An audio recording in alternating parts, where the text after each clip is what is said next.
অপরাহ্ন। তো আমার বড় বোন তাজউদ্দিন আহমেদ সম্পর্কে যেই কথাগুলো বললেন, এটা আমাদের সবার মনেই দাগ কেটেছে যে উনি আসলে ব্যক্তি হিসাবে যে আদর্শ নীতি ধারণ করেছিলেন, ওনার জীবনের প্রত্যেকটা ফ্যাসেটেই সেই নীতি আদর্শ দিয়ে উনি নিজের জীবনকে পরিচালনা করেছেন। তো আমার বাবার সাথে আমার অভিজ্ঞতা প্রায় 6 বছরের, অলমোস্ট সাড়ে পাঁচ 6 বছরের মতো। সো আমার যে স্মৃতি আছে এখানে কিছু গুরুত্বপূর্ণ স্মৃতি আছে, যেই স্মৃতিগুলো সেই সময় আমি হয়তোবা উপলব্ধি করতে পারিনি, কিন্তু আমি পর্যাপ্ত বয়স যখন হলো আমার, তখন সেই স্মৃতিগুলো আমাকে সাংঘাতিকভাবে নাড়া দিয়েছিল এবং এখনো দিয়ে যায়। ছোটবেলায় মানে আমার বাবা মারা যাওয়ার পর 3রা নভেম্বর জেলখানায়, তারপর সবার মুখে শুনতাম যে তাজউদ্দিন আহমেদ কত বড় মাপের নেতা ছিলেন, বাংলাদেশের প্রথম প্রধানমন্ত্রী। অনেক কথা শুনেছি মানুষের মুখে। তখন খুব আশ্চর্য হয়ে ভাবতাম যে এই ব্যক্তিটাই আমার পিতা। তো গর্বিত হতাম ছোট বয়সে, কিন্তু আসল মর্মটা হয়তো বোঝার ক্ষমতা ছোটবেলায় ছিল না। তো এখন সেটা উপলব্ধি করতে পারছি, এবং আমার জীবনেও 2-4টা ঘটনা ঘটেছে যেটা এটাকে আরো রিইনফোর্স করেছে। ছোট কিছু ঘটনা। এখন তো সোশ্যাল মিডিয়ার যুগ, টেলিভিশন চ্যানেল আছে হাজার খানেক, রাইট? আমাদের বিনোদনের জন্য সব কিছু অ্যাভেলেবল। কিন্তু আমি যে সময়ের কথা বলছি 73-74 সাল, তখন সবেধন নীলমণি একটা টিভি চ্যানেল ছিল, বিটিভি, এবং বিটিভির সম্প্রচার আবার শেষ হয়ে যেত রাত্রে 10টার সময়। সো অনেক সময় রাতের বেলায় আপু ওই বড়পা আরও বলেছেন যে সকালবেলায় উঠে, আমারও স্মৃতি আছে, আমার বাবা যখন ফাইন্যান্স মিনিস্টার ছিলেন, হেয়ার রোডের বাসায় আমরা থাকতাম। হেয়ার রোডের বাসায় আমাদের একটা বারান্দা ছিল পিছনের দিকে, খোলা একটা জায়গা। তো আমি ওখান থেকে দেখতাম আমার বাবা সকালবেলায় উঠে, বড়পা যেটা বলেছেন, যে এক্সারসাইজ করছেন, এবং খুব ডিসিপ্লিনভাবে এই জিনিসগুলো আমাদেরকেও শিখিয়েছে। সো এই একটা ইমপ্রেশন ছিল, এবং ওই ইমপ্রেশনটা ক্যারি ওভার করেছে অন্যান্য ফ্যাসেট অফ হিজ লাইফ।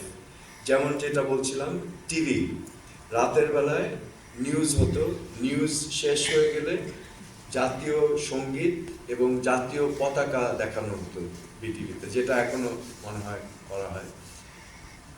কিন্তু এখানে উল্লেখযোগ্য বিষয়টা হচ্ছে, আমরা যে যেখানে থাকতাম, আমি ইউজুয়ালি আমার বাবার সাথে টিভি দেখতাম, নিউজ দেখতাম। তো পতাকা এবং জাতীয় সঙ্গীত শুরু হওয়ার পূর্ব মুহূর্তে উনি সব সময় বলতেন, এখন দাঁড়াতে হবে, দাঁড়িয়ে এই পতাকা এবং জাতীয় সঙ্গীতকে শ্রদ্ধা জানাতে হবে, স্যালুট করতে হবে, এবং এটার এক্সপ্লেনেশনও দিতেন। কারণ এই পতাকার জন্য হাজার হাজার মুক্তিযোদ্ধা জীবন দিয়েছে, লক্ষ লক্ষ মানুষ প্রাণ দিয়েছে।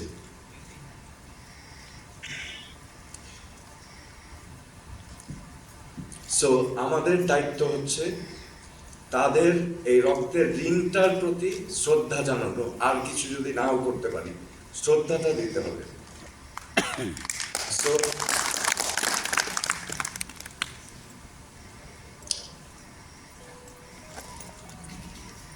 এই যে বড়পা যে কথাটা বলেছেন, যে উনি ঘরে যেমন ছিলেন বাইরেও তেমন ছিলেন, দ্যাট শোজ ক্যারেক্টার।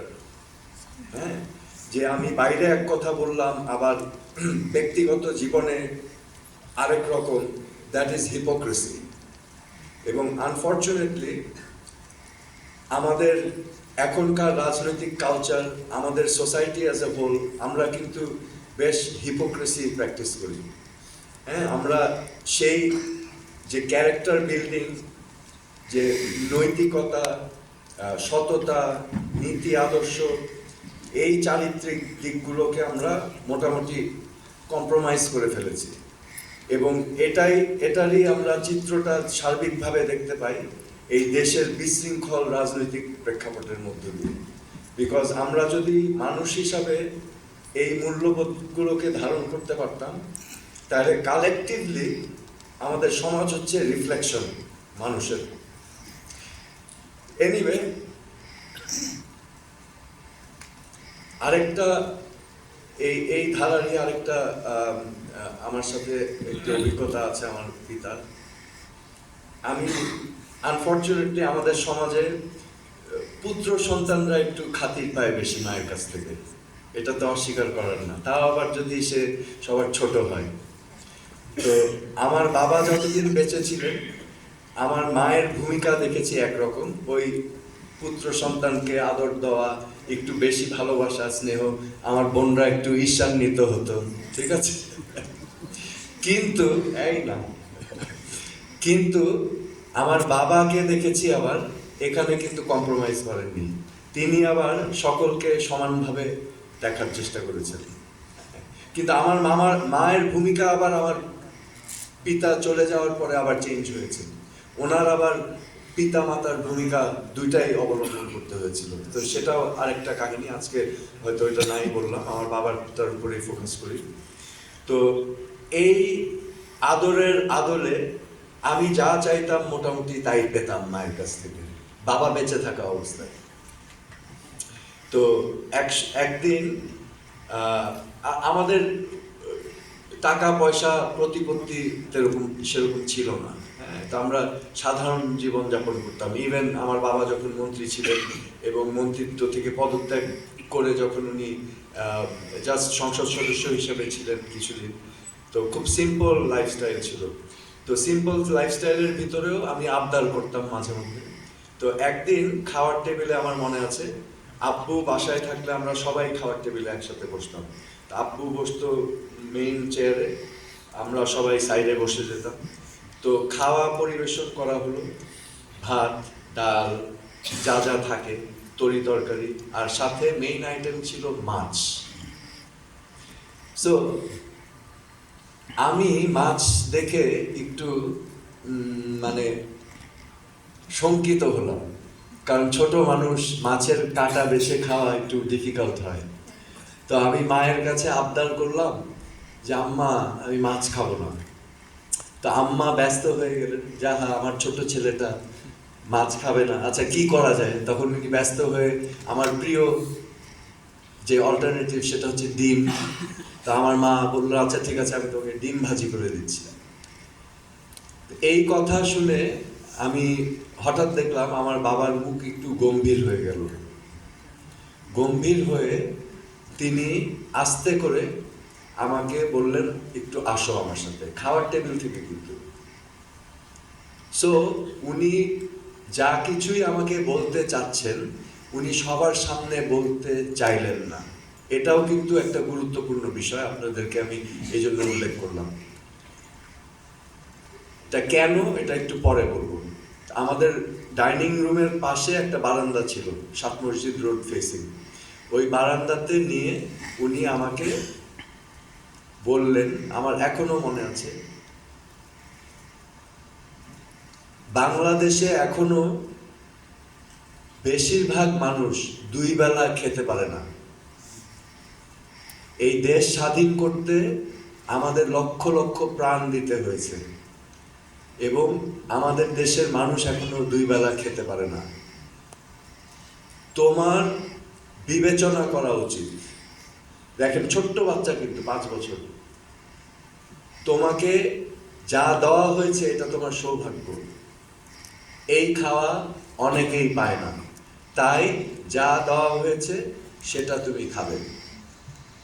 এখন এই কথাগুলো তিনি কিন্তু খাওয়ার টেবিলেও বলতে পারতেন, কিন্তু আবার আমার আত্মমর্যাদা যাতে ক্ষুণ্ণ না হয় সেটা আবার তিনি আলাদা করে বললেন। এই জিনিসটা মানে আমার কাছে পরে এই জিনিসটা সাংঘাতিকভাবে আমাকে নাড়া দিয়েছে। হ্যাঁ, যে এই ছোট্ট বাচ্চা ছেলেটার যে আত্মমর্যাদা আছে সেটার প্রতিও তিনি সম্মানশীল ছিলেন এবং মেসেজ ডেলিভারিটাও করেছেন, রাইট? সো তখন আমার মনে আছে আমি একটু বিরক্ত হয়েছিলাম, কিন্তু আব্বু তো কিছু বলতেও পারেনি, রাইট? বিরক্ত হয়েছিলাম, আমি বললাম ইস, আম্মা দিতে চাচ্ছিল, আমার বাবা দিল না খেতে, রাইট? কিন্তু আমার উপলব্ধিটা হলো যে উনি কি কত বড় মানের মানুষ, আমার যখন পর্যাপ্ত বয়স হলো, বোঝার ক্ষমতা হলো। এই মেসেজটা তিনি ওই 5 বছরের সোহেল তাজকে দিয়েছিলেন, যাতে করে আমি পরবর্তীতে আমি এটাকে উপলব্ধি করতে পারি। এটা দেশপ্রেমের একটা বীজ বুনে দিতে চেয়েছিলেন এবং সেটা, এই বীজটা তখনই একজন